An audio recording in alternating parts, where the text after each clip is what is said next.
देखिए, वैसे तो हम पाठशाला में अक्सर बड़ी राजनीतिक खबरों का चैप्टर लेकर सबसे पहले आते हैं, लेकिन सोनम रघुवंशी का केस ऐसा है कि 2 दिन से घर घर में इस केस की बात हो रही है। कुछ लोग तो यहां तक कह रहे हैं कि क्या अब लोग हनीमून पर जाना छोड़ दें क्या? बॉस, ये कोई एक सिंपल मर्डर केस नहीं है। इसने रिश्तों में जो विश्वास होता है, उस विश्वास का मर्डर किया, ये ऐसी खबर है। देश का हर परिवार शॉक्ड है बॉस। आप सोचिए, मां फोन करे, मुझे आज किसी ने बताया कि उसकी मां ने फोन किया और बोला कि बेटा तुम्हारी शादी कैसे करेंगे, लड़की ढंग की नहीं मिली। तब आप सोचिए इस खबर का इंपैक्ट क्या है। मां को लग रहा मेरा बेटा हनीमून पे जाएगा तो मरा तो नहीं जाएगा। और आप अपनी पत्नी के साथ सेफ नहीं हैं, पत्नी मार देगी, अपने लोग मारने लग जाएंगे, आदमी क्या करेगा? जिंदा रहेगा, क्या करेगा बॉस? इसलिए इस खबर का इंपैक्ट बहुत बड़ा है और इसलिए ये एक नॉर्मल क्राइम स्टोरी नहीं है, ये बहुत गंभीर खबर है और इसलिए इस खबर पर बात करना जरूरी है। इसकी एक एक बारीकी को समझना जरूरी है, क्योंकि हमारे आसपास इस तरह की खबरें अचानक से बढ़ गई हैं। कभी कोई पत्नी अपने पति को अपने आशिक के साथ मिलकर मार देती है और नीले ड्रम में भर के सीमेंट में दबा देती है। चल क्या रहा है बॉस? कभी सोनम रघुवंशी जैसा केस आ जाता है जहां नई नवेली दुल्हन पर ही आरोप लग जाते हैं कि उसने अपने हनीमून पर ही पति को भाड़े के हथियारों से मरवा दिया। कहीं पत्नी ने इतना प्रताड़ित किया कि बेंगलुरु में एक लड़के ने सुसाइड कर लिया। चल क्या रहा है भाई? पति सेफ नहीं है क्या इस देश में? रिश्ते सेफ नहीं रह गए हैं क्या? सोनम रघुवंशी पर जो आरोप लगे हैं, उसने पूरे देश को दंग करके छोड़ दिया है कि क्या कोई इस तरह का कांड भी कर सकता है। इस केस में गजब गजब के ट्विस्ट आ रहे हैं, बड़े बड़े खुलासे हो रहे हैं और ये ऐसे खुलासे हैं जो इस केस में लोगों को और भी ज्यादा हैरान कर देंगे। पूरा देश पहले से ही इस केस को देखकर दंग है कि एक लड़की जिसकी शादी हुए 10 दिन हुए थे, उसने हनीमून ऐसा प्लान कर लिया कि हनीमून पर ही कॉन्ट्रैक्ट किलर्स को बुलवाकर अपने पति का मर्डर करवा दिया। और आज तो और बड़े बड़े खुलासे हो गए जिनके बारे में आज आपको पाठशाला में बताऊंगा। आज आपको ऐसी एक्सक्लूसिव तस्वीरें दिखाऊंगा राजा के बेडरूम की, राजा के घर की, और बहुत कुछ है आज पाठशाला के इस चैप्टर में। लेकिन आप देखिए कि इस केस को लेकर कैसे लोगों में गुस्सा है। सोनम ने जिन भाड़े के हत्यारों को पति राजा के हत्या के लिए सुपारी दी थी, उन आरोपियों को जब ट्रांजिट रिमांड पर शिलोंग ले जाया जा रहा था, तो लोगों के गुस्से से बचाने के लिए कैसे पुलिस उनको बचा के ले जा रही है। आप देखिए, पब्लिक का मूड था कि इनको वहीं पे कूच दें, ऐसे बचा के ले जाना पड़ रहा है। ये वो आरोपी हैं जिन पर आरोप है कि इन्होंने ही सोनम के कहने पर राजा रघुवंशी को मारा। तो आप इनका चेहरा ढका हुआ है, ये देखिए, और इनको पुलिस लेके जा रही है। तो भाई भीड़ थी, भीड़ का बस चलता तो वहीं कूट देते इन लोगों को। और कुछ लोगों ने लगाए हैं 1-2। इस केस को लेकर और क्या खुलासे हुए हैं, पुलिस हिरासत में पिछले 24 घंटे में सोनम रघुवंशी के साथ क्या क्या हो रहा है, वो आपको आगे बताऊंगा। लेकिन पहले इस केस के ताजा अपडेट की एक झलक देखिए।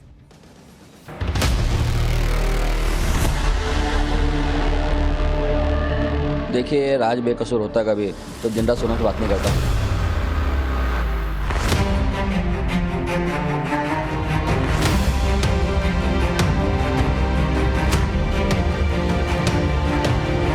कभी ऐसा नहीं कर सकता, हम उसको हमेशा से जानते हैं।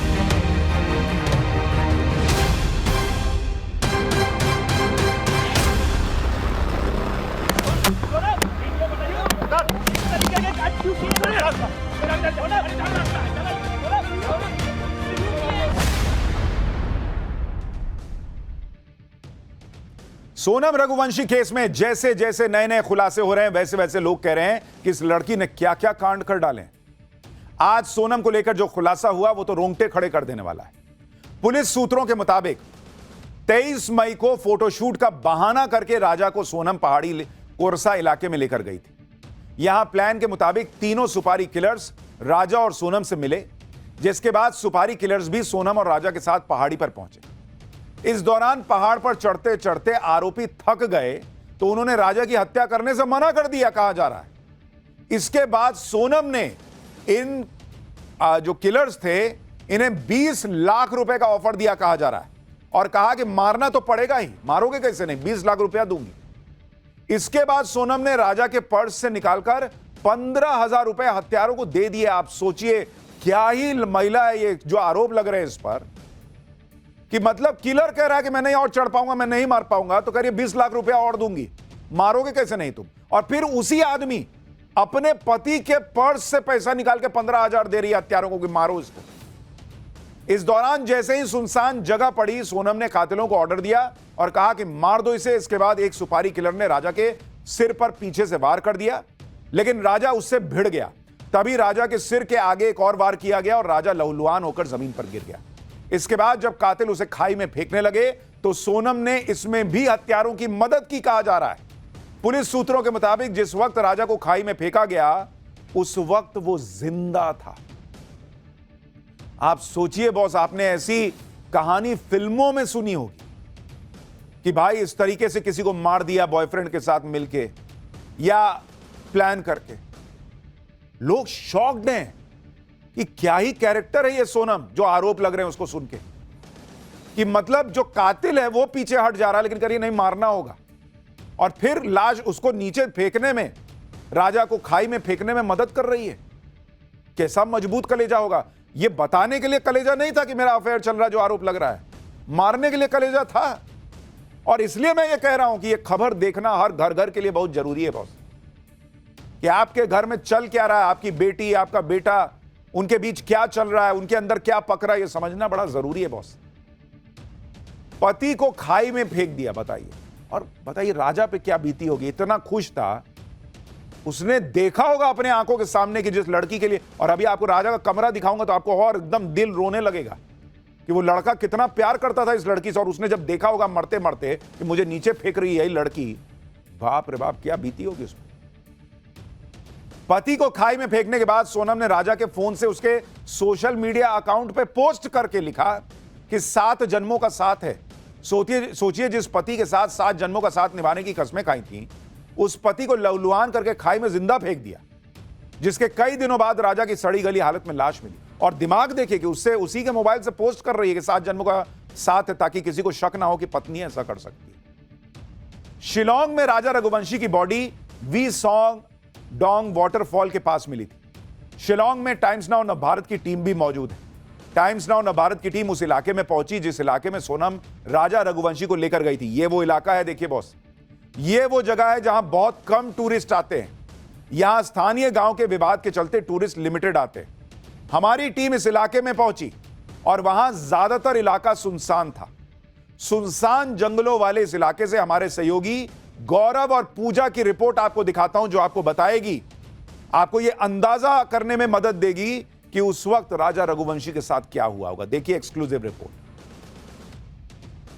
तो कुल मिलाकर इसी तरीके से राजा रघुवंशी इन वादियों को निहार रहा था और वो उम्मीद लगाए बैठा था कि आने वाला उसका वैवाहिक जीवन कैसे होगा, कैसे वो अपने जीवन को आगे बढ़ाएगा। जितने सोशल मीडिया पर वीडियो उसके परिवार के साथ है, उसकी खुशी शायद आसमान पर है कि वो सोनम रघुवंशी से शादी कर रहा है।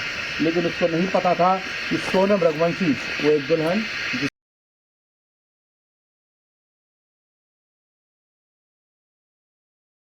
से उसकी लाश को यहाँ पर इस तरीके से लावारिस फेंक कर अपने ही विधवा होने का प्लान रख देगी। राजा के कत्ल में कौन सा हथियार इस्तेमाल हुआ, वो हथियार कहां से मंगवाया गया, इसका भी खुलासा हो गया। सूत्रों के मुताबिक राजा की हत्या डाव से की गई, जो एक बड़े चाकू जैसा हथियार होता है, जिसको अभी आप स्क्रीन पर देख रहे हैं। इसको डाव कहते हैं, डाव। इसका इस्तेमाल पूर्वोत्तर के राज्यों में लोग लकड़ी वगैरह काटने के लिए करते हैं, इसलिए वहां यह बहुत आसानी से मिल जाता है। इसे ऑनलाइन भी आप मंगवा सकते हैं। राजा की हत्या के लिए भी इसी डाव का इस्तेमाल किया गया कहा जा रहा है, और इसको भी ऑनलाइन ही मंगवाया गया था।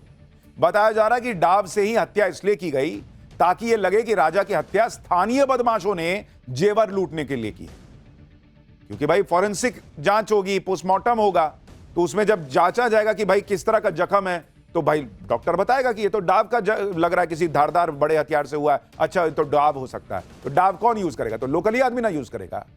कोई यहां से जाके मारने वाला डाव लेके जाएगा ऐसा तो कोई सोचेगा नहीं। प्लानिंग देख रहे हैं बॉस, दिमाग देख रहे हैं, कितना मतलब नॉर्मल लोग हैं लेकिन एकदम क्रिमिनल से भी 4 कदम आगे जाके सोच रहे हैं। लेकिन यहां भी उसकी प्लानिंग फेल हो गई, क्योंकि सोनम और हत्यारों ने जो डाव ऑनलाइन मंगवाया उसकी बनावट शिलोंग में आमतौर पर इस्तेमाल होने वाले डाव से अलग थी। इस पर एक रिपोर्ट देखिए, आपको समझ में आएगा कि इन लोगों ने बहुत शातिर काम तो किया, लेकिन कैसे एक गलती कर दी। इंदौर के ट्रांसपोर्ट कारोबारी राजा रघुवंशी की लाश जिस वसई डोंग इलाके में मिली, उसके पास से ये हथियार मिला। ये देसी हथियार, जिसको मेघालय के इलाके में डॉब बोलते हैं, ये एक तरह की कुल्हाड़ी है। और जब पुलिस ने डेड बॉडी को वहां से अपने कब्जे में लिया तो ये हथियार मिला। और ये हथियार मेघालय में भी इस्तेमाल होता है, लेकिन उसकी जो बनावट थी वो दरअसल मेघालय की नहीं थी, वो गुवाहाटी की थी। ऐसे में पुलिस को शक हुआ कि अगर लूटपाट के हिसाब से घटना हुई है तो वहां पर हत्यारों ने मेघालय के हथियार इस्तेमाल किए होते, लेकिन वहां पर तो ये गुवाहाटी की बनी हुई डॉब इस्तेमाल हुई थी। इसकी बनावट लोकल मेड नहीं थी, क्योंकि सोनम रघुवंशी की कोशिश ये थी कि इस पूरे हत्याकांड को लूट की वारदात की तरह दिखाई जाए। लेकिन जहां से ये बरामद हुआ, ये दरअसल मेघालय का स्थानीय हथियार उस तरीके से प्रतीत नहीं हो रहा था, क्योंकि उसके बनावट में फर्क था। राजा की हत्या के बाद सोनम 17 दिनों तक गायब रही और फिर अचानक शिलोंग से 1200 किलोमीटर दूर गाजीपुर में मिली। तो आखिर इतने वक्त तक सोनम कहां थी? अब इसको लेकर भी बेहद चौंकाने वाला खुलासा हुआ। शिलोंग पुलिस के सूत्रों के मुताबिक 23 मई को पति राजा के मर्डर के बाद सोनम तीनों हत्यारों के साथ वापस शिलोंग लौटी। शिलोंग से वो सिलीगुड़ी गई कहा जा रहा है। 25 मई को सिलीगुड़ी से ट्रेन के जरिए वो इंदौर पहुंची थी, यह भी दावा किया जा रहा है कुछ रिपोर्ट्स में। सूत्रों के मुताबिक सोनम इंदौर में किराए के कमरे में रुकी थी। प्लानिंग के मुताबिक सोनम इंदौर से यूपी के गाजीपुर पहुंची। शिलोंग पुलिस के मुताबिक राज ने ही सोनम को एक ड्राइवर के जरिए वाराणसी में ड्रॉप किया था, जहां से वो गाजीपुर तक पहुंची। सूत्रों के मुताबिक सोनम सरेंडर के लिए गाजीपुर नहीं गई थी, बल्कि वो नेपाल भागने के लिए निकली थी। लेकिन बॉयफ्रेंड राज कुशवाहा के पकड़े जाने के बाद वो टूट गई। उसे लगा कि वो भी अब बच नहीं सकती, इसलिए उसने गाजीपुर में ही पुलिस के सामने सरेंडर कर दिया। सोनम और राज कुशवाहा ने राजा की हत्या के बाद बड़ी चालाकी से आगे की प्लानिंग भी की थी, यह भी दावा किया जा रहा है। लेकिन पुलिस ने दोनों की प्लानिंग फेल कर दी। सोनम की गिरफ्तारी के बाद पुलिस ने ऐसी ट्रिक लगाई कि सोनम ने सब कुछ सच सच उगल दिया। दरअसल राजा की हत्या के बाद भी सोनम और राज कुशवाहा के बीच लगातार फोन पर बातचीत हो रही थी। शिलोंग पुलिस ने दोनों की कॉल रिकॉर्ड के आधार पर ही राज कुशवाहा को 8 जून की रात को गिरफ्तार किया। इसके बाद ही सोनम गाजीपुर में ढाबे पर मिली। पुलिस सूत्रों के मुताबिक सोनम के मिलने के बाद गाजीपुर में दोनों की वीडियो कॉल पर बात करवाई गई। सोनम से कहा गया कि राज कुशवाहा ने सब सच बता दिया है। इसके बाद सोनम ने भी पुलिस को सारी सच्चाई बता दी और राजा के कत्ल करने की बात कबूल कर ली, यह भी दावा किया जा रहा है। सोनम ने पुलिस पूछताछ में कबूल किया कि राजा के मर्डर के बाद सोनम और राज लगातार फोन पर टच में थे और आगे की प्लानिंग कर रहे थे। सोनम और राज का प्लान था कि सोनम गाजीपुर में ऐसी हालत में मिलेगी कि उसके साथ लूट हुई है और पति को मार दिया गया है। यही बात सोनम ने ढाबे वाले से कही थी और अब राजा के भाई ने एक बड़ा दावा कर दिया है। उनके मुताबिक राज कुशवाहा यूपी का रहने वाला है। राज ने ही सोनम को गाजीपुर में सरेंडर करने का सुझाव दिया था। गाजीपुर में सोनम राज के घर पर ही रुकी थी। यानी कहा जा रहा है कि पहले प्लान यह था कि सोनम जो है वो फरार हो जाएगी, नेपाल चली जाएगी। लेकिन बाद में जो है जब ये लगने लगा कि और लोग अरेस्ट हो रहे हैं, तो राज ने यह सुझाव दिया कि भाई ये गाजीपुर वाला काम करो। और तब तक जब राज अरेस्ट हो गया तो सोनम को भी लगा कि वो पकड़ी जाएगी और उसने ये काम कर दिया। आप सुनिए राजा के भाई को। देखिए, राज बेकसूर होता कभी तो दिन रात सोनम से बात नहीं करता। सोनम दिन रात उससे बात नहीं करती, घंटे घंटे बात कर रही है, तो कौन सा बेकसूर काम कर रही है। दूसरी बात, 23 तारीख से लेकर अभी तक मैं अपने करीब 7 तारीख तक में जो है सोनम दिन भर बात करती थी, उससे करती थी, पापा घंटे बात करी है। और हमको जहाँ तक पता है जहाँ सोनम मिली है वो उसी जगह पे राज का घर भी हुई है। उसे घर रुकी हो गया तो वो ये सोनम जो जहाँ रुकी थी, जो राज का घर है, राज का जो घर है प्रॉपर घर उसका उधर ही यूपी में ही है जहाँ पे रुकी थी। हमको यकीन है, हमको दम तो ये भी पुलिस से यही मांगते करते हैं तो वहाँ पे जाके सब जांच की जाए ये रुकी कहाँ थी। इधर पुलिस की जांच में सोनम पर बड़े बड़े खुलासे हो रहे हैं। उधर सोनम खुद को पीड़ित बता रही। रविवार को जब सोनम गाजीपुर के ढाबे पर मिली तो थोड़ी बदहवास से दिख रही थी, लेकिन अब सोनम की जो ताजा तस्वीरें आई हैं उसमें सोनम की बॉडी लैंग्वेज अलग है। जैसे ये वीडियो देखिए, ये पटना के फुलवारी शरीफ थाने का वीडियो है। वीडियो में सोनम का चेहरा ढका हुआ है। पुलिस स्टेशन में सोनम की बॉडी लैंग्वेज काफी डिफेंसिव लग रही। उसने चेहरा नीचे लटकाया हुआ है, किसी से आंख मिलाने से भी बचती नजर आई। थाने में ही सोनम का एक और वीडियो देखिए। इस वीडियो में सोनम थाने के अंदर ही एक डेस्क पर सोती हुई नजर आ रही है। पुलिस हिरासत में सोनम के बारे में जो जानकारी मिली है उसके मुताबिक सोनम ज्यादा कुछ खा पी भी नहीं रही है। सोनम किसी से बात भी नहीं कर रही है। सोनम को गाजीपुर से पटना लेकर आए ड्राइवर ने बताया कि वो पूरी रात चुपचाप जागती रही। सोनम ने सिरदर्द की शिकायत की, वो लगातार पानी मांग रही थी। पुलिस की हिरासत में सोनम का एक और वीडियो आया है। यह वीडियो पटना एयरपोर्ट का है। एयरपोर्ट पर सोनम सामान्य तरीके से खड़ी है, उसका चेहरा मास्क से ढका हुआ है। एयरपोर्ट पर उसकी बॉडी लैंग्वेज एकदम सामान्य दिखी। मेघालय पुलिस की टीम सोनम को पटना से कोलकाता और कोलकाता से गुवाहाटी ले जाएगी। गुवाहाटी से फिर आगे उसे शिलोंग ले जाएगा। एयरपोर्ट पर जब सोनम से सवाल किया गया तो वो चुप रही, उसने कुछ नहीं बोला। एक बार देखिए वहां क्या हुआ।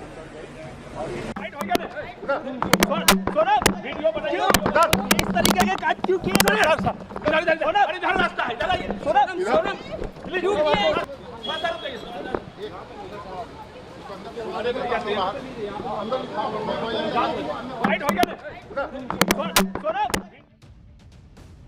सोनम का जो सच सामने आ रहा है उससे सबसे ज्यादा सदमे में राजा रघुवंशी का परिवार। इंदौर के रघुवंशी परिवार ने कभी सपने में नहीं सोचा था कि उनकी नई बहू ही उनका बेटा छीन लेगी, घर बर्बाद कर देगी। रघुवंशी परिवार तो सोनम के परिवार में आने से बहुत खुश था। शादी के बाद सोनम का बढ़िया स्वागत हुआ था। राजा और सोनम के बेडरूम को बढ़िया तरीके से सजाया गया था। आप ये जो बेडरूम में सजावट देख रहे हैं, ये शादी के दिन की सजावट बताई जा रही है। इंदौर में राजा रघुवंशी के घर से एक एक्सक्लूसिव रिपोर्ट देखी। ये रिपोर्ट बताती कि राजा सोनम से कितना प्यार करने लगा था। राजा के परिवार ने कैसे सोनम के लिए खास तैयारियां की थी। एक बार आप तस्वीरें देखिए भाई, आई लव यू लिखा हुआ है उसने सोनम के लिए बलून से दीवार पर। पूरी छत जो है वो बलून से ढकी हुई है। अब तो कई दिन हो गए तो उसमें से हवा निकल गई। एक बार ये रिपोर्ट देखिए कि राजा कितना प्यार करता था सोनम से। उसके कमरे की तस्वीरें देखिए, फिर आपको बताऊंगा कि राजा रघुवंशी के घर में सोनम से जुड़ी और कौन कौन सी चीजें अभी भी मौजूद हैं। ये राजा और सोनम का वो कमरा है जहां पर शादी के बाद ये दोनों कपल जो है एक साथ रहते थे।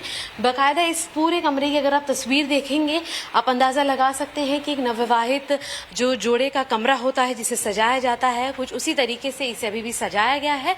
और साफ तौर पर अंदाजा लगाना बिल्कुल मुश्किल नहीं होगा कि किस तरीके से घर की नई बहू का स्वागत जो है वो करने की तैयारी पूरे परिवार द्वारा यहाँ पर की गई थी। यहाँ पर आप देख पाएंगे छतों पर जो है लाल रंग के जो गुब्बारे हैं ये लगाया गया है साफ तौर पर, और वो इसलिए लगाया गया है कि एक मैसेज जो है वो अपनी बहू को लेकर दिया जा सके कि वो किस तरह उससे प्यार करते हैं।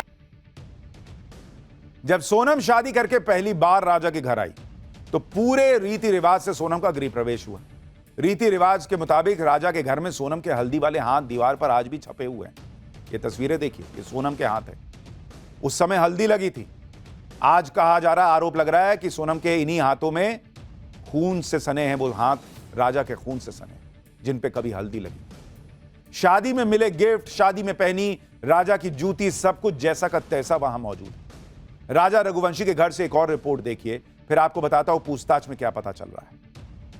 लेकिन ये मैं एक तस्वीर आपको दिखाती चलूं कि देखेंगे आप कि जब घर में नई बहू आती है, नया जोड़ा आता है, तो बहू के हाथ का जो छापा होता है घर की लक्ष्मी के तौर पर, उसे मार्क कराया जाता है। देखिए श्री गणेश जो हैं उनकी यहाँ पर आराधना की गई जब दोनों ही नवविवाहित जोड़े घर में आए। घर के जितने कोने हैं ये एक दीवार हो गई, या इसके बाद ये जो तीसरी दीवार भी आप देख रहे हैं, तो ऐसे ही चारों तरफ जो घर है वहां पर इसकी जो हाथ के छापे होते हैं सोनम के वो हैं। और ये देखिए चीजें अभी भी ऐसी की वैसी हैं। आप देखेंगे कि ये जो जूती है, ये जो मोजड़ी है, ये आप देख पाएंगे कि ये दूल्हे राजा बने राजा रघुवंशी की है। और साफ तौर पर घर और कमरा जैसे का तैसा बना हुआ है। राजा के घर से सोनम के सामान या उसके जुड़ी निशानियों को इसलिए भी नहीं हटाया गया है क्योंकि ये भी इस केस में अहम सबूत हो सकते हैं। शायद इन सबूतों की ही तलाश में आज क्राइम ब्रांच की टीम राजा रघुवंशी के घर गई। क्राइम ब्रांच की टीम ने परिवार से कुछ देर बात की और फिर वहां से निकल गई। राजा के परिवार को तो अंदाजा ही नहीं था कि जिस सोनम से वो अपने बेटे की शादी करवा रहे हैं वो सोनम तो उनके बेटे को ही छीन लेगी। आज राजा के पिता अशोक रघुवंशी सामने आए। उन्होंने राजा और सोनम की शादी को लेकर जो बातें बताई, उसका मतलब यही निकलता है कि राजा के परिवार वाले अगले साल शादी करना चाहते थे, लेकिन सोनम के परिवार वाले शादी करने की हड़बड़ी में थे और इसी साल शादी करने के लिए कह रहे। शादी के लिए कुंडली भी राजा के परिवार ने नहीं मिलवाई थी। कुंडली भी सोनम के परिवार ने अपने ही पंडित से मिलवा ली थी। रिश्ता तय करने से लेकर शादी होने तक और 4 दिन सोनम के ससुराल में रहने के बाद तक की भी किसी को कहीं कोई गड़बड़ी नजर नहीं आई। राजा के पिता अशोक रघुवंशी ने इस शादी को लेकर क्या कहा, एक बार वो सुनिए, क्योंकि वही व्यक्ति हैं जिन्होंने सोनम के पिता से मिलकर इस रिश्ते की बातचीत की थी और जिसके बाद शादी हुई। हमने बताया कि हमारा लड़का मांग लिया, उन्होंने बोला हमारी लड़की मांग ली है। अच्छा, वो रघुवंशी पुस्तक में फिर नहीं आके बात चली। उसके बाद फिर शादी हमने बोला अगले साल करेंगे, बोले शादी अगले साल शादी नहीं है, इसी अपने को इसमें करना पड़ेगा। किसने कहा था? अब आप क्या चाहते हैं? लड़के वालों ने बोले इसके बाद फिर शादी फिर अगले साल होगी, इसके बाद फिर अपन तब तक लेट हो जाएंगे, बात से फिर नहीं आई। फिर राजा को बोला कि फ़ोन लगा के टिकट तो पहले से बुक करा लियो कि घूमने के, भाई बच्चे हैं टिकट बुक करा रहे थे, अपन घूमने चलेंगे। बोला कहाँ? बोला अच्छी जगह चलेंगे अपन। और मेरे से बच्चा मिला भी नहीं, वो चले गया परिवार, वो उधर से चली गई, उसके घर से राजा को एयरपोर्ट बुला लिया। हाँ, ये कि ज्योतिष ने तो मना किया था कहीं बाहर जाने का कि अभी। हाँ, सवा में तो जाते ही नहीं है। पंडित ने कैसे, मतलब उनकी कुंडली मिलाई कैसे, क्या हुआ? उनके पंडित ने कुंडली मिली, मेरे तो पंडित था नहीं कोई, मेरा पंडित नहीं था। बोला हमने कर लिया और एक ही दोनों कर दे, कहाँ को पैसा खर्च करो, यूँ बोला। अच्छा, दोनों की राजी मर्जी से शादी? हाँ, राजी मर्जी से शादी हुई। सोनम ने भी पसंद किया था राजा? हाँ, राजा ने पसंद किया, लड़के ने पसंद किया।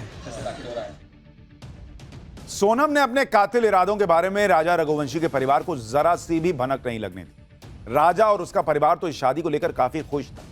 सबसे ज्यादा खुश तो राजा रघुवंशी था। राजा रघुवंशी के शादी के कुछ और वीडियो आए हैं जिसमें राजा अपने परिवार के साथ खूब मस्ती करता दिख रहा है।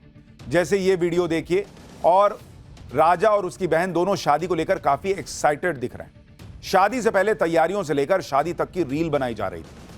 एक और वीडियो देखिए, इसमें राजा रघुवंशी घोड़ी पर बैठा हुआ है और अपने दोस्तों के साथ रील बनवा रहा था। यानी राजा बहुत खुश था। और इसलिए मैं कह रहा हूं ना कि ये एक सामान्य मर्डर केस नहीं है, सिर्फ ये रिश्तों के मर्डर का सबसे बदनुमा चेहरा, सबसे घिनौना चेहरा है कि आप किसी से शादी कर रहे हैं और उसको हनीमून पे ले जाके मार दे रहे हैं। ये आरोप लग रहा है। किस पे विश्वास करेगा आदमी भाई, अगर दुनिया ऐसी हो जाएगी कि पत्नी के साथ भी आप घूमने जाएं तो दिमाग में चलेगी, मार तो नहीं देगी। राजा की मां उषा रघुवंशी भी यही कह रही कि परिवार तो इतना खुश था कि इन बातों पे उनका ध्यान ही नहीं गया कि कैसे सोनम अंदर ही अंदर साजिश रच रही। अब जब वो पुरानी बातों को याद कर रहे हैं तो उनको लग रहा है कि अरे बॉस, ये तो कड़ियां जुड़ रही हैं। सुनिए राजा की मां ने सोनम के बारे में क्या नया खुलासा किया है। हमने उस चीज़ पे गौर नहीं करा ना, ध्यान ही नहीं दिया ना, मतलब कि अपन शक क्यों करेंगे। अपन किसी की लड़की लेके आ रहे हैं अपने लड़के के लिए, तो अपन तो जो उसका पुराना क्या बीता हुआ है उस पर तो अपना ध्यान जाएगा नहीं। अपन को तो नई खुशियाँ दिख रही थी ना, तो अपन ने तो नई खुशियाँ की तरफ ही ध्यान दिया था ना। राजा भी काफी खुश थे शादी से। राजा बहुत खुश था, बहुत खुश था। सब वीडियो में नाच रहा, कूद रहा, बहुत मस्ती कर रहा, सबके साथ बहुत खुश था मेरा बेटा। वो क्या, हम पूरे घर भर के बहुत खुश थे क्योंकि उसकी शादी का हम बहुत दिन से इंतज़ार कर रहे थे। तो हमने सोचा मंगली लड़की अभी तक मिली नहीं, अब मिल गई तो कर दें। जबकि है ना, हमारे लड़के के लायक भी लड़की नहीं थी, इतनी लड़का इतना सुंदर लगता थे के बाद भी हमने सोचा संबंध जुड़ जाएंगे। कल तक राजा के परिवार के लिए यकीन करना मुश्किल था कि सोनम भी राजा की हत्या में शामिल थी, लेकिन अब जैसे जैसे जांच में नए नए खुलासे हो रहे हैं, राजा के परिवार का सोनम पर शक भी यकीन में बदल गया। कल तक राजा का परिवार सोनम को लेकर अगर मगर कर रहा था, लेकिन अब राजा की मां साफ कह रही है कि सोनम ने ही उसके बेटे को मरवा दिया। सुनिए राजा की मां का लेटेस्ट बयान। पूरा यकीन से कह सकती हूँ कि सोनम नहीं करा, जो कुछ करा वो सोनम नहीं करवाया। उसकी साजिश थी, उसने मिलकर मेरे छोरों को मरवा दिया। सोनम से भी क्या दुश्मनी थी, वो तो उसका पति थे ना, उसको तो उसको बचाना चाहिए था ना, कि मारते हुए देखना चाहिए था। मेरा सवाल यही उठ रहा कि सोनम मारते हुए कैसे देख सकती, तो फिर उसने देखा क्यों? इसमें किसकी शादी से भी सोनम की नहीं है। सोनम को लेकर अब राजा के परिवार का गुस्सा बढ़ता जा रहा है। राजा के परिवार से शादी में इस्तेमाल सोनम के पोस्टर फाड़ दिए हैं। पोस्टर में राजा और सोनम की तस्वीर थी, दोनों को अलग अलग कर दिया गया है। इतना ही नहीं, सोनम के पोस्टर पर कचरा फेंका गया, सोनम की तस्वीर पर चप्पलें मारी गई। यह सब करने के बाद सोनम के पोस्टर को आग लगा दी। राजा रघुवंशी का परिवार अब सिर्फ सोनम को ही दोषी नहीं मान रहा, बल्कि उसके परिवार पर भी सवाल उठा रहा है। राजा के भाई विपिन ने आरोप लगाया है कि सोनम ने पहले ही राजा से शादी से इनकार कर दिया था और सोनम ने यह बात अपनी मां को बताई थी। विपिन का दावा है कि सोनम ने अपनी मां को चेतावनी भी दी थी कि अगर उसकी शादी राज कुशवाहा से नहीं कराई गई जिससे भी शादी कराओगी अंजाम बहुत बुरा होगा। विपिन ने आरोप लगाया कि सारी बातें सोनम ने अपनी मां को बताई होंगी। मां से सारी बातें छिपाते हुए मां ने सारी बातें छिपाई और शादी करवा दी। अब राजा का परिवार सोनम के परिवार को भी आरोपी बनाने की मांग कर रहा है। सोनम ने अपने परिवार को जो धमकी दी थी वही बाद में हुआ भी।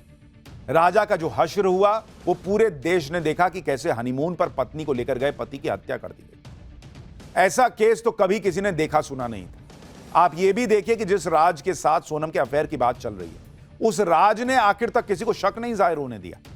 जिस दिन राजा की डेड बॉडी इंदौर उसके घर आई थी उस दिन राज कुशवाहा भी सोनम के परिवार के साथ राजा के घर पहुंचा था।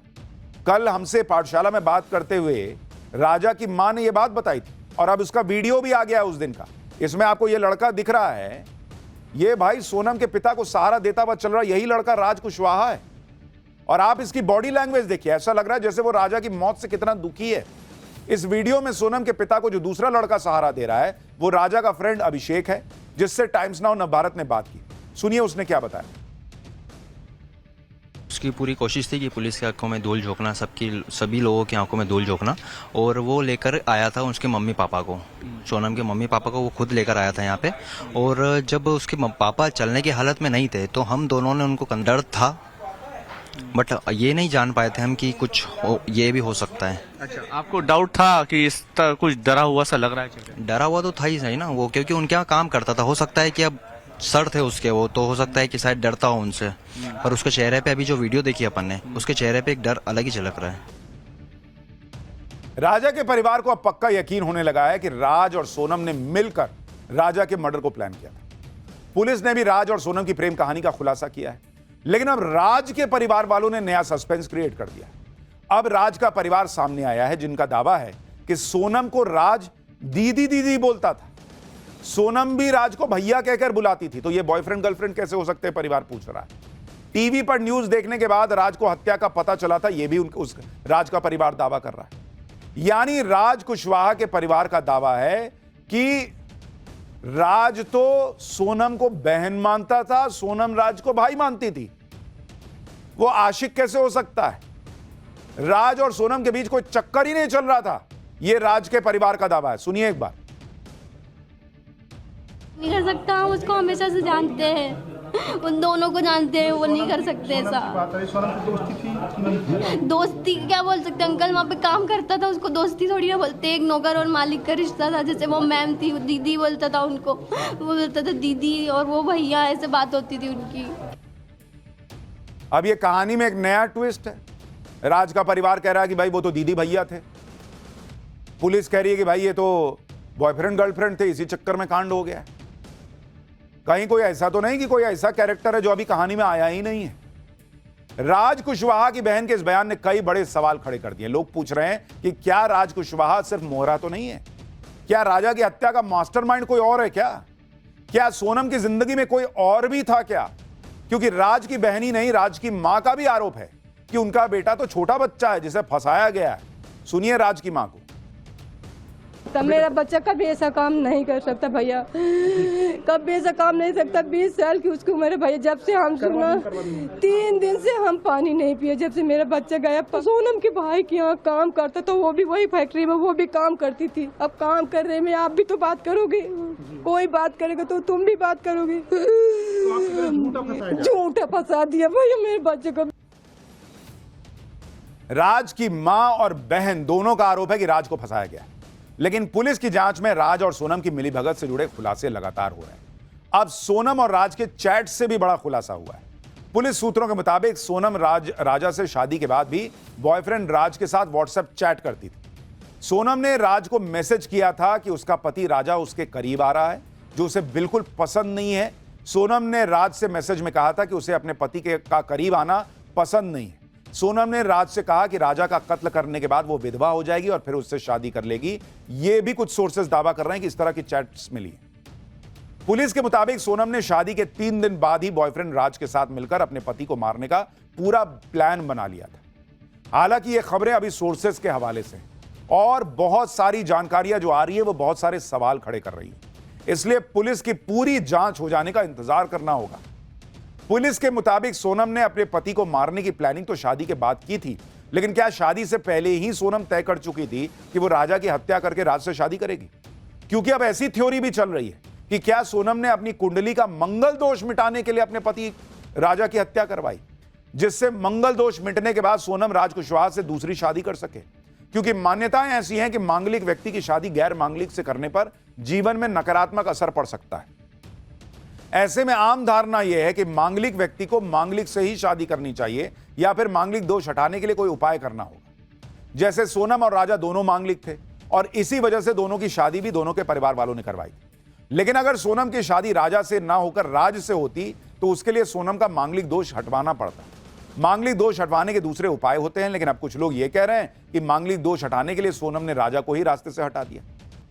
ऐसी बातें इसलिए होने लगी हैं क्योंकि आज राजा के पिता ने यह खुलासा किया कि सोनम और राजा की कुंडली तो सोनम के परिवार ने मिलवाई थी, राजा के परिवार ने कुंडली मिलवाई ही नहीं थी। सुनिए राजा के पिता को। पंडित ने कैसे मतलब उनकी कुंडली मिलाई, कैसे क्या हुआ? उनके पंडित ने कुंडली मिली, मेरा तो पंडित था नहीं कोई, मेरा पंडित नहीं था। बोला हमने कर लिया और एक ही दोनों कर दे, कागज पैसा खर्च करो, यूँ बोला। अच्छा, दोनों की राजी मर्जी से शादी? हाँ, राजी मर्जी से शादी हुई। सोनम ने भी पसंद किया था राजा? हाँ, राजा ने पसंद किया, लड़के ने पसंद किया। इन सब बातों को लेकर सोनम के परिवार पर सवाल इसलिए भी उठने लगे हैं क्योंकि यह कहा जा रहा है कि सोनम का पूरा परिवार तंत्र मंत्र और टोटके में काफी यकीन करता है। राजा की मौत के बाद सोनम के परिवार ने उसकी वापसी के लिए भी तांत्रिक की मदद ली थी, यह भी दावा किया जा रहा है। लापता सोनम का पता लगवाने के लिए सोनम के परिवार ने टोटका करवाया था और कहा जा रहा है कि तांत्रिक ने कहा था कि अगर घर के बाहर बेटी की उल्टी तस्वीर टांग दोगे तो वो जल्दी लौट आएगी, जिसके बाद सोनम के परिवार ने उसकी उल्टी तस्वीर घर के दरवाजे पर लटका भी दी थी।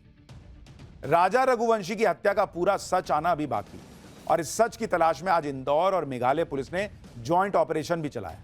पुलिस आरोपी विशाल चौहान को लेकर उसके घर पहुंची। आरोपी विशाल चौहान के घर छानबीन की। दावा है कि विशाल के घर से कुछ अहम सबूत मिले। राजा की हत्या के दौरान विशाल ने जो कपड़े पहने थे वो बरामद हो गए हैं, कहा जा रहा है। वो इन कपड़ों पर राजा के खून के निशान हो सकता है मिले, जो कि अहम सबूत बन सकते हैं। विशाल ही वो आरोपी है जिसके बारे में यह दावा है कि उसने ही राजा पर पहला हमला किया था। इस बीच सोनम के पुराने दोस्त ये मानने को तैयार नहीं है कि वो ऑनलाइन हथियार ऑर्डर कर सकती है, हत्या कर सकती है और मर्डर की प्लानिंग कर सकती है। एक बार सुनिए दोस्तों को। सोनम हम लोग सब साथ में स्कूल जाते थे और पिछले 10 से 15 साल मतलब स्कूल में हम लोग साथ में पढ़े हैं और उसका व्यवहार काफ़ी अच्छा रहा है। धार्मिक कार्य रहा हो, चाहे हमारी गली में कुछ भी परेशानी हो, किसी घर में तक परेशानी हो, तो उसके जो भैया है, उसकी जो फैमिली है, साथ में हमेशा खड़ी रहती थी। यानी इस कहानी में अभी भी कई ट्विस्ट आ सकते हैं। भाई राज का परिवार कह रहा है कि दोनों भाई बहन थे, बॉयफ्रेंड गर्लफ्रेंड थे ही नहीं। सोनम का परिवार कह रहा है कि भाई दोनों जो है वो जांच होनी चाहिए इस मामले की। राजा का परिवार कह रहा है कि सोनम ने ही कराया, उसको तो फांसी होनी चाहिए। दोस्त कह रहे हैं कि सोनम ऐसा नहीं कर सकती। मतलब अलग अलग तरह की बातें हैं। सूत्रों के हवाले से कुछ खबरें आ रही हैं, कुछ नहीं आ रही हैं और अभी जांच आगे बढ़ रही। लेकिन जो भी हो, इस खबर ने देश को हिलाकर रख दिया है। रिश्तों की जो नींव होती है उसको हिलाकर रख दिया है। पाठशाला में अब अगला चैप्टर, जिसमें दिखाऊंगा पाकिस्तान की जबरदस्त धुलाई करने वाली टीम से जब पीएम मोदी मिले तो क्या गजब हुआ। पाक की धुलाई करने वाली टीम से पीएम मोदी की मुलाकात की एक्सक्लूसिव तस्वीरें आई हैं। मोदी का मारक हथियार ओवैसी, जिसने फिर कर दी पाकिस्तान की ऐसी की तैसी, आज उसके बारे में भी बताऊंगा। प्रधानमंत्री नरेंद्र मोदी ने पहले पाकिस्तान की घर में घुसकर धज्जियां उड़ाई, फिर विदेशों में अपनी टीमें भेजकर पाकिस्तान को धुआं धुआं कर दिया। ये टीमें जब दुनिया भर में पाकिस्तान की धुलाई करके देश लौटी हैं तो पीएम मोदी इनसे मुलाकात कर रहे हैं और इसकी आपको एक्सक्लूसिव तस्वीरें और वीडियोस दिखाता हूं। पीएम मोदी ने आज उन सारे डेलीगेशन से मुलाकात की जो दुनिया के अलग अलग देशों में ऑपरेशन सिंदूर के बाद भेजे गए थे। शशि थरूर से पीएम मोदी मिले, उसकी तस्वीरें आप देखिए। मनीष तिवारी वहां दिख रहे हैं, उनसे रिपोर्ट ली कि हाँ भाई बताइए आप लोग गए, क्या हुआ। आनंद शर्मा दिख रहे हैं। गुलाम नबी आजाद से पीएम मिले हैं, कांग्रेस के आनंद शर्मा से मिले हैं, शिवसेना की प्रियंका चतुर्वेदी से मिले हैं, एनसीपी की सुप्रिया सुले से मिले हैं, उन्होंने बातचीत की है। डीएमके की कनिमोई से मिले हैं। ये तस्वीरें देखकर देश की राजनीति में वो लोग बहुत जल भुन रहे होंगे जो भारत की कूटनीति पर सवाल उठा रहे हैं। ये तस्वीरें कांग्रेस को भी अच्छी नहीं लग रही होंगी क्योंकि उसकी पार्टी के नेता ही नहीं बल्कि इंडी गठबंधन के नेताओं से पीएम मोदी मिल रहे थे। ये तस्वीरें देखिए, शशि थरूर, गुलाम नबी आजाद, आनंद शर्मा, सब किस तरीके से मिल रहे हैं। वहां पर प्रियंका चतुर्वेदी से मिल रहे हैं वो। लेकिन जो इंडी अलायंस है, विपक्ष है, उसका इकोसिस्टम है, वो इस बात को नहीं समझता कि सबसे पहले देश है, फिर पॉलिटिक्स आती है। पीएम मोदी ने राजनीति को एक साइड में रखकर देश की बात दुनिया में बताने के लिए हर दल की टीम को भेजा। और ऐसा नहीं कि काम निकल गया तो अब निकलो, सबसे मिले हैं, सबसे पूछा है, जाना है, उनको एहसास कराया है कि वी वैल्यू यू। आपने देश के लिए अपनी पार्टी को साइड रख के जो किया है, हम उसको महत्व देते हैं। देखिए, सलमान खुर्शीद से मिल रहा है, लेकिन कांग्रेस ने इस पर भी राजनीति की थी।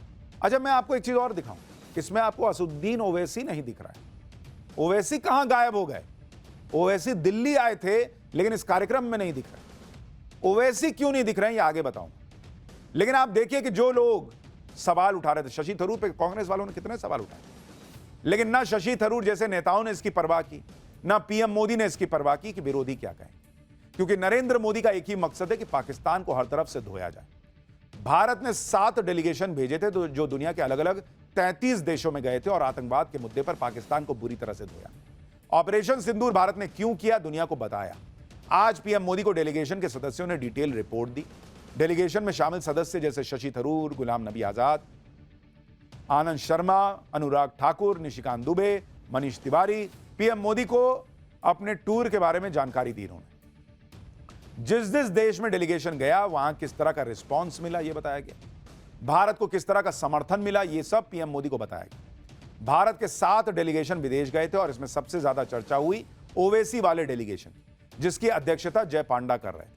आज ओवैसी को भी पीएम मोदी से मिलना था, लेकिन अचानक ओवैसी वहां नहीं पहुंचे। इसकी वजह क्या है आपको आगे बताऊंगा, लेकिन पहले आप ये देखिए कि भाई ओवैसी विदेश गए। भारत के डेलीगेशन में ओवैसी ऐसे नेता हैं जिनकी चर्चा भारत के साथ पूरे पाकिस्तान में हो रही है, क्योंकि ओवैसी ने ही पाकिस्तान को सबसे बुरी तरह से एक्सपोज किया। ओवैसी की बातों से पाकिस्तान में कैसी आग लगी है, जरा उसकी एक झलक भी देखिए, फिर बताता हूं ओवैसी कहां गायब हो गया आज।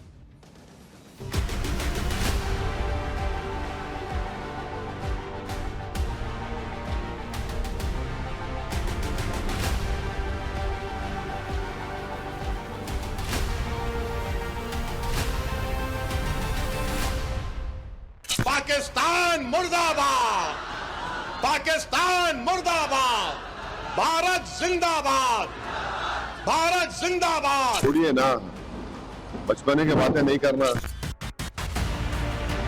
पाकिस्तान में तुम एक मलेरिया की दवा नहीं बना सकते, तुम एक मोटरसाइकिल का टायर तैयार नहीं कर सकते। भारत बहुत आगे है, भारत से पंगा मत लो। इनको आईने में अपनी सूरत देखना चाहिए। तुम कौन सा मिसाइल टेस्ट करते, टेस्ट कर लो, याद रखो, मगर भारत तुम्हारे से ताकतवर है और हमेशा रहेगा इंशाअल्लाह। प्रधानमंत्री मोदी ने पहले तो ऑपरेशन सिंदूर से पाकिस्तान और पाकिस्तान के आतंकियों को ठोका। उसके बाद दुनिया भर में पाकिस्तान को एक्सपोज करने के लिए जो मिशन छोड़ा और छेड़ा, उसके लिए आप तस्वीरें देखिए कि उसमें जो स्ट्राइक करने वाले लोग वो किस तरीके से अब मिलकर आए। और उसमें सबसे बड़ा हथियार असदुद्दीन ओवैसी और शशि थरूर जैसे नेता थे। सबसे ज्यादा चर्चा शशि थरूर और ओवैसी की हुई, क्योंकि वो नेता हैं जो भारत में तो पीएम मोदी और बीजेपी पर हमलावर रहे थे, लेकिन जब देश की बात आई तो भारत के पक्ष में खड़े दिखते हैं। शशि थरूर नरेंद्र मोदी के खिलाफ, बीजेपी के खिलाफ जो सबसे बड़ी पार्टी है उसके नेता हैं, कांग्रेस के। ओवैसी न सिर्फ नरेंद्र मोदी और बीजेपी की पॉलिटिक्स का विरोध करते हैं, बल्कि वो मुसलमान भी हैं। और इसलिए पाकिस्तान के नैरेटिव को तोड़ना कि भारत में मुसलमान बड़ा परेशान है, हम तो कश्मीर के मुसलमानों की बात करते, ओवैसी ने जाकर धज्जियां उड़ा दी। यानी नरेंद्र मोदी की स्ट्रैटेजी एकदम परफेक्ट रही। और खास तौर पर ओवैसी ने पाकिस्तान को ऐसे ऐसे जख्म दिए कि पाकिस्तान में आज भी ओवैसी की चर्चा होती। पीएम मोदी ने जो काम किया था उसे ओवैसी ने बखूबी पूरा किया, और इसका नतीजा यह हुआ कि आज पाकिस्तान में ओवैसी को न जाने क्या क्या कहा जा रहा है। पाकिस्तान के मौलाना तो ओवैसी का नाम ले लेकर तकरीरें कर रहे हैं। पाकिस्तान के पीएम शहबाज और सेना प्रमुख ओवैसी की दलीलों की काट नहीं खोज पा रहे। यह थी नरेंद्र मोदी की पॉलिटिकल स्ट्रैटेजी। आप देखिए ओवैसी ने कैसे पाकिस्तान के नैरेटिव को तार तार कर दिया। भाई पाकिस्तान ने कहा वो आतंकवाद से पीड़ित है, ओवैसी ने कहा पाकिस्तान आतंकवाद की दुकान है। पाकिस्तान ने कहा भारत ने हमला किया। ओवैसी ने कहा भारत ने आतंकवाद पर अटैक किया। पाकिस्तान ने कहा भारत में मुसलमान सुरक्षित नहीं है। ओवैसी ने कहा भारत में 20 करोड़ मुसलमान सुरक्षित रहते हैं। पाकिस्तान ने कहा भारत आतंकवाद फैला रहा है। ओवैसी ने कहा भारत सालों से आतंकवाद से पीड़ित है। पाकिस्तान ने कहा हमारा आतंकवाद से कोई लेना देना नहीं है। ओवैसी ने कहा कि पाकिस्तान मानवता के लिए दुश्मन है।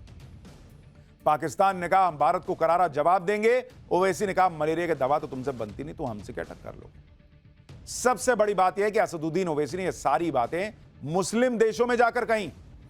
पाकिस्तान जो बात बात पर मुसलमान देशों का हवाला देता है कि वो उसके साथ हैं, उन्हीं देशों में ओवैसी ने पाकिस्तान को भिगो भिगो के धोया। यानी नरेंद्र मोदी ने जो रणनीति बनाई थी उसमें सबसे बड़ा हथियार शशि थरूर और ओवैसी जैसे नेता भारत के लिए साबित हुए। भारत से लेकर अलग अलग देशों तक ओवैसी ने पाकिस्तान को कायदे से रगड़ा। एक बार ओवैसी ने कैसे पीएम मोदी के लिए वो स्ट्राइक की जो भारत के बहुत काम आ रही है, उसकी एक झलक दिखाता हूं। पाकिस्तान में तुम एक मलेरिया की दवा नहीं बना सकते, तुम एक मोटरसाइकिल का टायर तैयार नहीं कर सकते। भारत बहुत आगे है, भारत से पंगा मत लो। अल्लाह का शुक्र है कि हमारे बुजुर्ग नहीं गए वहां पर, वरना इन पागलों को हमको देखना पड़ता। जो लोग गए अब उनको बर्दाश्त कर रहे हैं। हमको पाकिस्तान से कभी मतलब था ना कभी रहेगा। अरे ये तुमको शर्म नहीं है कि तुम्हारे मुल्क को चीन के पास गिरवी करती हो और तुम इस्लाम की बात करते हो।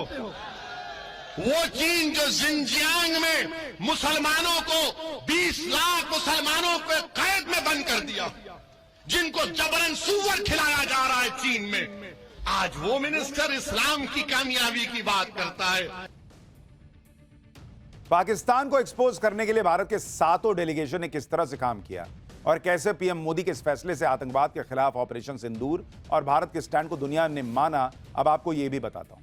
ऑपरेशन सिंदूर के बाद कोलंबिया ने पाकिस्तान के पक्ष में स्टेटमेंट दिया। कोलंबिया ने ऑपरेशन सिंदूर में मारे गए आतंकियों के प्रति संवेदना जताई। भारत के डेलीगेशन ने कोलंबिया की सरकार को ऑपरेशन सिंदूर के बारे में बताया। भारत का स्टैंड समझने के बाद कोलंबिया ने पाकिस्तान के पक्ष में जो अपना स्टेटमेंट दिया था वो वापस ले लिया और इसी तरह से अमेरिकी उपराष्ट्रपति जेडी वेंस से भारत का डेलीगेशन मिला। जेडी वेंस ने काफी देर भारत के डेलीगेशन से बात की और ऑपरेशन सिंदूर पर भारत के स्टैंड को समझा। इसी तरह मलेशिया ने भारत के डेलीगेशन का प्रोग्राम कैंसिल करने की पाकिस्तान की मांग ठुकरा दी। पाकिस्तान ने मुस्लिम देश का हवाला देते हुए मलेशिया से भारत के डेलीगेशन के कार्यक्रम को रद्द करने की मांग की थी, लेकिन मलेशिया ने पाकिस्तान की मांग ही ठुकरा दी और भारत के डेलीगेशन के सारे प्रोग्राम आयोजित किए। यानी जहां जहां भारत के सांसदों का डेलीगेशन गया वहां पाकिस्तान की पोल पट्टी खुलती चली गई। मुस्लिम देशों में ओवैसी ने मोर्चा संभाला। सऊदी अरब के बड़े नेताओं के सामने ओवैसी ने पाकिस्तान का मुस्लिम कार्ड फेल कर दिया। सुनिए ओवैसी को जो बता रहे हैं कि किस तरह मीटिंग की तैयारी तक की गई थी। इतना बैक टू बैक मीटिंग्स थे और फिर उस मीटिंग से जाने से पहले जय पांडा सबको बुलाकर बात करके, भाई इसमें हमको इनसे मिल रहे हैं, इस तरह बोलना है, उसमें गुलाम नबी आज़ाद साहब हैं, मैं हूँ, श्रृंगला साहब हैं, एक कलेक्टिवली रात भर बैठकर बात करना, फिर सुबह जाने से पहले फिर बात करना, फिर जाना, फिर मीटिंग से निकलने के बाद कैसा महसूस हुआ, फिर नेक्स्ट मीटिंग में कैसा करना चाहिए। मैं एक एग्जाम्पल दे रहा हूँ कि रियाद में हमारी meeting his excellency Adil Zubair साहब से हुई, जो एक जमाने में फॉरेन मिनिस्टर थे, अब फॉरेन मिनिस्टर सऊदी अरेबिया के। 2 घंटे मीटिंग चली, 2 आवर्स। लेकिन आपके मन में भी सवाल होगा, अगर ओवैसी इतने शिद्दत से पाकिस्तान को एक्सपोज कर रहे थे तो आज प्रधानमंत्री मोदी से मिलने क्यों नहीं पहुंचे? वो जो तस्वीरें आई आज मुलाकात की, उसमें ओवैसी क्यों नहीं दिख रहे हैं? उसकी वजह अब आपको बताता हूं। ओवैसी दरअसल इस कार्यक्रम में शामिल होने वाले थे, लेकिन ओवैसी के कहा जा रहा है कि जो करीबी रिश्तेदार हैं उनकी कुछ सेहत बिगड़ गई थी, उनकी शायद बाईपास सर्जरी होनी थी और इसके लिए ओवैसी को अचानक दुबई जाना पड़ गया और इसलिए ओवैसी इस कार्यक्रम में नहीं आए। ऐसा नहीं है कि वो इससे बच रहे थे या इसमें आना नहीं चाहते थे या नरेंद्र मोदी से मिलना नहीं चाहते। ओवैसी आना चाहते थे, लेकिन पारिवारिक कारणों से जो है उन्हें दुबई जाना पड़ा और वो इस कार्यक्रम में नहीं आए।